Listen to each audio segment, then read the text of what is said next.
75 पार तो मुझे नहीं लगता है कि संभव है। आज अब बोल सकता हूँ, चुनाव के समय तो नहीं बोल सकता था। आपने एक बात कही कि सीएम की अगर सीएम का पद नहीं तो फिर चुनाव का कोई औचित्य नहीं रह जाता। इसका क्या मतलब है, किस तरह से देख रहे हैं टीएस सिंहदेव? मेरे निर्णय काफी कड़े रहते हैं। लगता नहीं है कि टीएस बाबा कड़े निर्णय ले सकते हैं, लेकिन मेरे निर्णय जब मैं लेता हूं तो यस से नो के होते हैं। तो राजनीतिक रूप से या चुनावी लड़ने के रूप से टीएस सिंहदेव जी का अंतिम चुनाव ये मान लिया जाए? मानना, बिल्कुल ये मान लेना चाहिए। मैं विधायक के रूप में काम नहीं करना चाहता ये 5 साल। ये 100%। चुनाव के ऐन बाद छत्तीसगढ़ कांग्रेस में दो फाड़ होती नजर आ रही है और ये लड़ाई सीधे सीधे सीएम पद की है। दरअसल चुनाव होते ही छत्तीसगढ़ के डिप्टी सीएम टीएस सिंहदेव ने बड़ा बयान देकर छत्तीसगढ़ की सियासत में भूचाल ला दिया है। उन्होंने कहा है कि अगर इस बार उन्हें सीएम नहीं बनाया गया तो वो आगे चुनाव नहीं लड़ेंगे।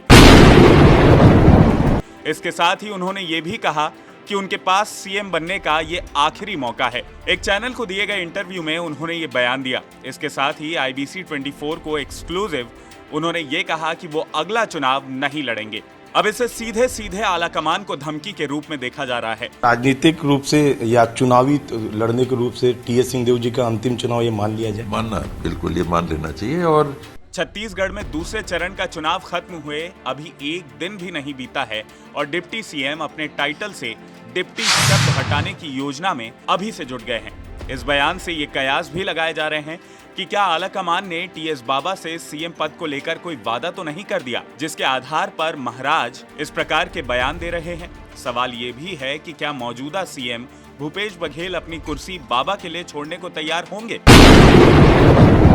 क्योंकि 2.5 साल के जिस फॉर्मूले की चर्चा कांग्रेस के पहले कार्यकाल में जब उठी, भूपेश खेमे के विधायकों ने दिल्ली दौरा कर शक्ति प्रदर्शन कर हर बार ये साबित करने की कोशिश की कि वादे अपनी जगह हैं और समर्थन अपनी जगह। पिछली बार तो बाबा इस पूरे मामले पर चुप रह गए, लेकिन इस बार वो इस मूड में नजर नहीं आ रहे हैं। इसकी एक और वजह हो सकती है और वो है बाबा की ढलती उम्र। टीएस सिंहदेव उम्र के जिस पायदान पर खड़े हैं, उनके लिए अगला चुनाव लड़ पाना वैसे भी मुश्किल ही लगता है। ऐसे में उनका ये बयान कि सीएम बनने का ये आखिरी मौका है, ये दर्शाता है कि बाबा अपने राजनीतिक करियर को राज्य के सर्वोच्च पद पर रहते हुए समाप्त करना चाहते हैं। लेकिन इस पद तक पहुंचने के लिए उनके सामने अभी कई चुनौतियां बाकी है।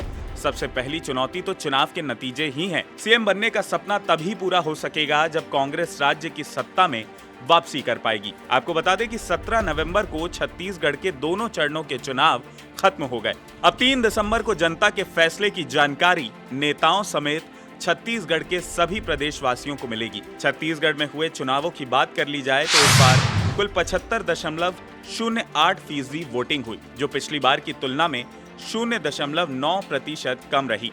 2018 में इन सीटों पर 75.17% वोटिंग हुई थी। इस बार सबसे कम वोटिंग 54% रायपुर में और सबसे ज्यादा खरसिया में 86.54% मतदान हुआ है। बिंद्रा नवागढ़ के नक्सल प्रभावित 9 बूथों पर 91% वोटिंग हुई है। भाजपा ने इस पूरे मामले पर तंज कसते हुए कहा कि बाबा का ये बयान स्वाभाविक है कि वो सीएम नहीं बने तो चुनाव नहीं लड़ेंगे, क्योंकि वो ये बात जानते हैं कि इस बार राज्य में भाजपा की सरकार आ रही है। अब ऐसे में ये देखना दिलचस्प होगा कि छत्तीसगढ़ की जनता आखिर किसकी ताजपोशी करती है और सीएम की इस रेस में कौन बाजी मारता है। वैसे आपको क्या लगता है, इस बार कांग्रेस के चुनाव जीतने पर किसे सीएम बनाया जाना चाहिए, टीएस बाबा या काका को, और क्यों? कमेंट करके हमें जरूर बताएं। इसके साथ ही अगर आपको ये वीडियो पसंद आया हो तो इसे लाइक और शेयर करना ना भूलें और IBC 24 के हमारे YouTube चैनल खबर विभाग को जरूर सब्सक्राइब करें। नमस्कार।